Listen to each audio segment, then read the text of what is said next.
Bocor lagi, bocor lagi. Ya, kalian nggak salah denger.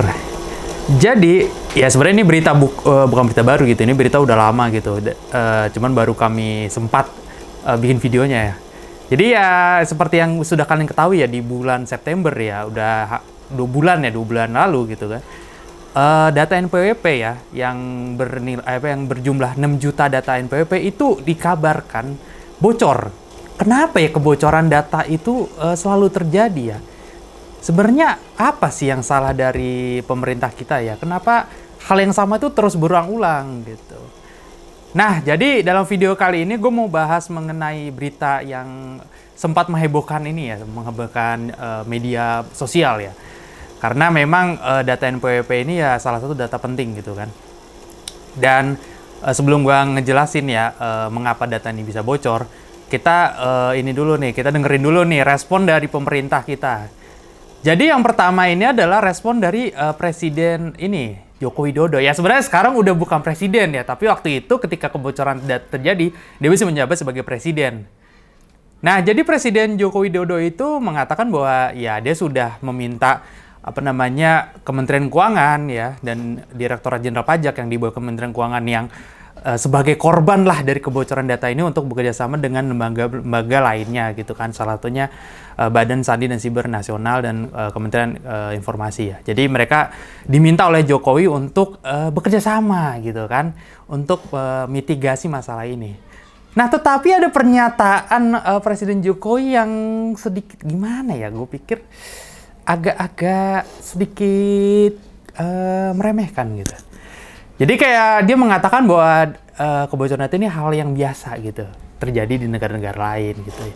Mungkin kalian bisa denger aja ya cuplikannya biar kalian bisa menilai sendiri pernyataannya itu seperti apa. Ya bisa kalian bisa kasih komentar juga mungkin ya, apakah pernyataan ini sudah tepat dikeluarkan oleh Pak Jokowi atau tidak gitu kan. Peristiwa seperti ini kan juga terjadi di negara-negara lain yang ya semua data itu mungkin karena keteledoran password bisa terjadi, atau karena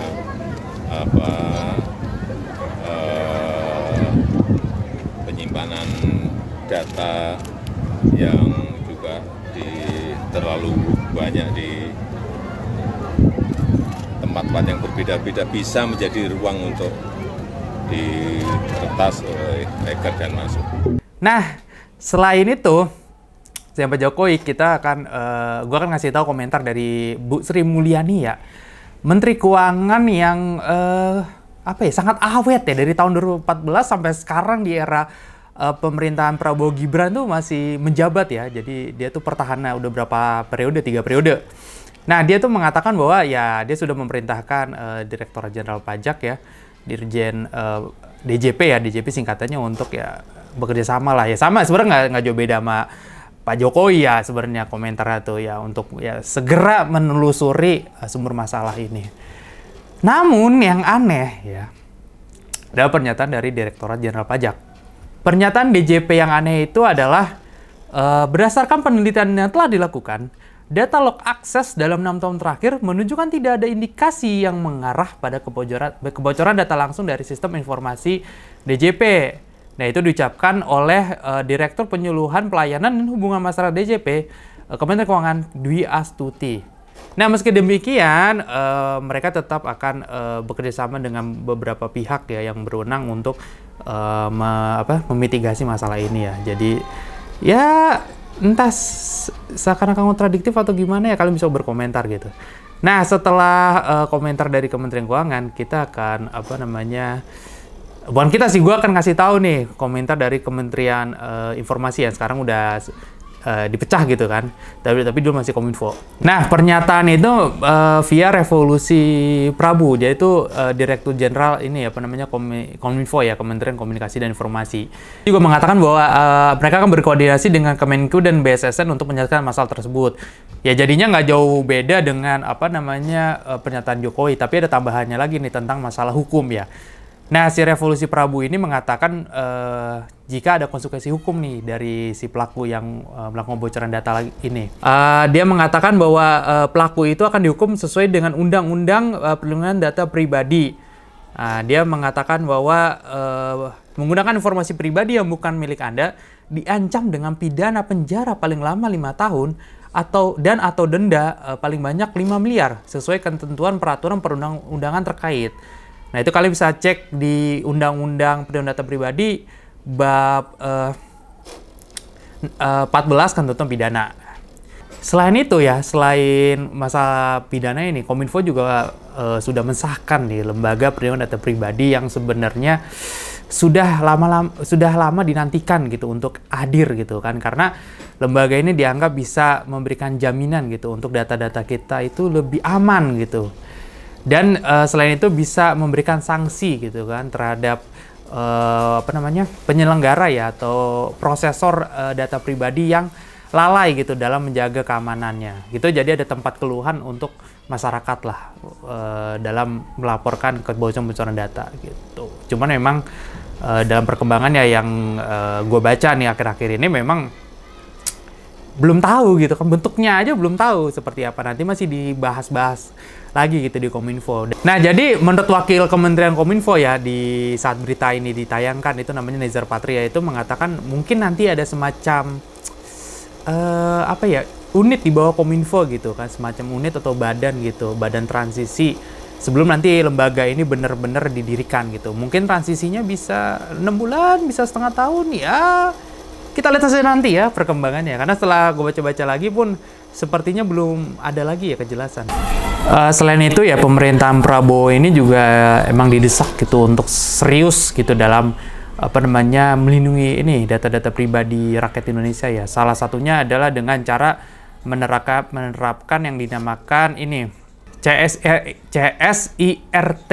Nah, CSIRT itu apa? Yaitu adalah Computer Security Incident Response Team. Ya, jadi semacam tim untuk menanggulangi serangan cyber lah. Dan itu diwajibin di seluruh kementerian gitu. No, Bu. Jadi CSIRT ini akan diwajibkan dimiliki oleh seluruh kementerian gitu, dan ini diutarakan oleh Nezar Patria ya, wakil Kominfo yang telah disinggung sebelumnya. Dia mengatakan kita memastikan kementerian, lembaga, dan daerah itu menyiapkan apa yang kita sebut CSIRT.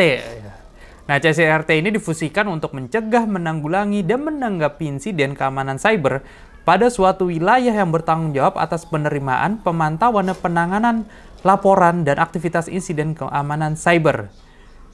Dia juga mengatakan saat ini belum semua lembaga kementerian udah punya gitu kan, udah punya CSIRT ini, tapi sedang diupayakan untuk bisa semuanya dapat lah gitu kan, biar lebih aman gitu, biar kebocoran-kebocoran di Kementerian Keuangan ini tidak terjadi lagi. Nah, terakhir ada pernyataan dari Bambang Susatyo ya, Ketua MPR Republik Indonesia.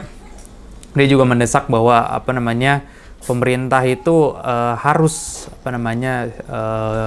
serius gitu kan, harus lebih serius nih dalam menangani hal ini yang sebenarnya udah terus terjadi berkali-kali ya. Dulu dari beberapa tahun lalu juga data yang KTP itu juga pernah bocor kan. Dan setelah ini ya, jadi kebocoran ini ya, gue lupa nih, harusnya di awal tapi gue lupa nih, kebocoran ini kan sebenarnya ada yang ngasih tahu duluan nih ya kan mengenai hal ini. Yang ngasih tahu kebocoran datanya adalah Teguh Aprianto.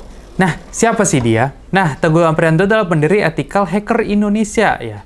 Jadi dia ini nih ngasih screenshotan ya atau tangkapan layar di akun Twitternya itu dari forum Bridge Forum. Jadi Bridge Forum itu ya forum ilegal yang isinya transaksi inilah, hal-hal yang ya ilegal gitu kan, hal-hal yang terlarang gitu kan. Salah satunya data ini, dan di Bridge Forum itu ada ini datanya gitu kan, data NPWP itu kan. Dan itu ada nama Presiden Jokowi, ada Menteri Sri Mulyani, Menteri Airlangga Hartarto, dan jangan lupa Lord kita ya yang sekarang saat ini direkam itu lagi terkena kasus judul ya, yang sebenarnya sampai kata nggak tahu gitu, judul juga nggak tahu kapan itu diberantasnya ya, yaitu adalah Budi Aris Setiadi ya, Lord gitu kan, Chairman Budi ya kan, karena rambutnya itu kayak Chairman Mao gitu. Dan dia juga kena gitu kan di apa sih, di tampilan apa layar itu, tangkapan layar yang dibagikan oleh Teguh Aprianto gitu. Dan data yang apa bocor itu diperkirakan sekitar 6 juta data gitu. Ya, dan dan itu cuman beberapa sampel dulu kan, apa namanya, yang dikasih beberapa sampel dulu biar orang itu percaya kan kalau ini datanya asli, karena lu bisa cek di ada web gue lupa web Kemenko atau Dijen Pajak, itu lu bisa cek nomor NPWP-nya itu bener atau enggak gitu. Dan ya kalau yang presiden dan menteri mah udah dinonaktifin sama DJP gitu. Kalau rakyat biasa ya harus lapor gitu kan. Lapor dulu gitu kan. Ya, dan data ini diperkirakan diperjualkan ya sebesar 10.000 US dollar atau sekitar 152 juta rupiah gitu kan. Ya, nilai yang cukup mahal ya. Oke, setelah itu kenapa sih ya kan data ini itu juga apa ya, berbahaya gitu kan. NPWP ini kenapa data ini bisa apa namanya mengancam gitu bagi masyarakat Indonesia ya. Yang pertama ya, yang paling ini yang apa sih namanya yang harus kita hati-hati adalah rekayasa sosial. Jadi rekayasa sosial itu adalah ya penipuan gitu ya.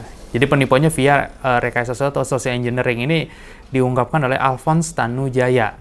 Ya, jadi Alphonse Tanujaya itu adalah yaitu pakar keamanan cyber di Indonesia, sekaligus dia salah satu apa namanya pemimpin ya, dia ketua ini digital apa Cyber Security Awareness di Aptiknas ya, di Asosiasi Pengusaha Teknologi Informasi dan Komunikasi Nasional. Dan dia mengatakan social engineering ini ya simpelnya gini aja. Karena dia tahu data-data lu, karena NPWP ini juga yang bocor itu bukan nomor NPWP-nya aja, tapi ulang tahun lu, ya tempat tinggal lu, ya kan, kantor pajak lu di mana lu bayar pajak gitu kan, email itu kan sangat ini ya, sangat sensitif ya, data-data yang sangat vital ya, nggak bisa sembarangan dipublikasi ya. Nomor handphone juga itu kan sangat-sangat ini kan, sangat-sangat berbahaya kan untuk ini apa namanya.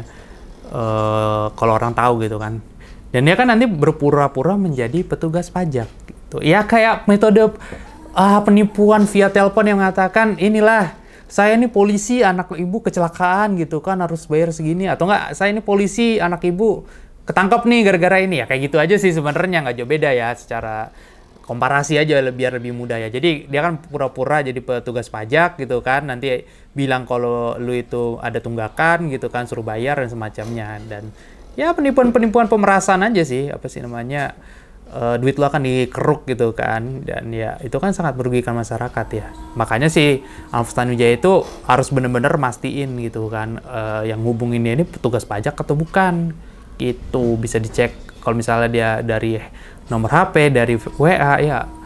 Ini dia nggak bilang ini ya, tapi ini mungkin bisa jadi apa ya, solusi ya mungkin dari gue untuk kalau lu ketemu orang-orang yang tidak dikenal dan ngaku petugas pajak, ya lu cek via ya Get Contact ya. Ini nggak di-endorse ya. Ya semoga nanti di-endorse ya, teman. Ya mungkin ya itu yang paling lu tahu kan, Get Contact gitu kan. Kan kadang ada nomor-nomor masuk, gue juga sering ditelepon-telepon pas gue cek ya di Get Contact ya. Walaupun kadang sekarang ada yang berbayar sih. Cuman ya setidaknya masih ada yang gratis lah kalau nggak salah, itu bisa ketahuan tuh, oh ini penipu dan semacamnya. Kayak gitu. Dan kenapa bocor? Ya karena memang ini menurut si Alphonse Tanujaya juga nih. Dan Alphonse Tanujaya mengatakan memang ya kualitas aja sih. Kualitas dan kesadaran dari masyarakat. Bukan masyarakat sih, apa namanya? Kualitas dari apa namanya, lembaga-lembaga yang mengelola ini memang masih rendah gitu dalam soal keamanan data aja gitu. Menurut dia ya dalam interviewnya dengan apa sih namanya Metro gitu. Intinya gitu sih. Nah, kalau kata Presiden Jokowi ya, tadi kan dia bilang ini sering terjadi di negara-negara lain. Dia juga mengatakan mungkin ini bisa karena kelalaian apa menggunakan password lah ya kan. Itu jadi mungkin dia mau, aduh gimana, jangan deh, bahaya deh. Jangan deh, walaupun sudah tidak menjabat, jangan deh. Ya intinya itulah ya, dia mengatakan mungkin bisa kelalaian ini password gitu. Nah, kalau kata ada pakar lain nih, ya kan, selain si Alfa Sanjaya nih, gue nonton juga nih di Kompas TV gitu kan. Ya, jadi alilanya adalah dalam pertama ya, dia dari lembaga CISREC ya, lembaga riset cyber Indonesia ya.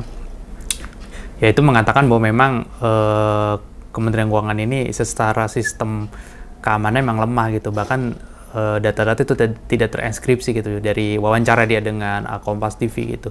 Padahal dia mengatakan ya seharusnya bilang aja gitu, dengan koordinasi dengan Badan Sandi dan Siber Nasional itu, BSSN itu harusnya minta gitu dibikinin kan, itu gratis juga kan kata dia gitu. Dan waktu itu juga ada politisi Golkar ya, Dev Laksono gitu kan, dia juga diwawancarai bareng dengan si Pertama Dahlan juga mengatakan bahwa memang sebelumnya juga rapat dengan Kominfo, juga dia sempat rapat dengan Kominfo untuk menegaskan masalah perlindungan data pribadi ini juga udah diwanti-wanti gitu kan sebelum kebocoran data yang NPWP ini.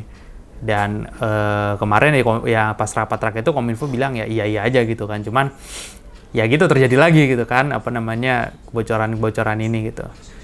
Dan data yang bocor itu juga menurut si Dahlan pertama itu juga valid gitu, dia udah ngecek gitu kan data-data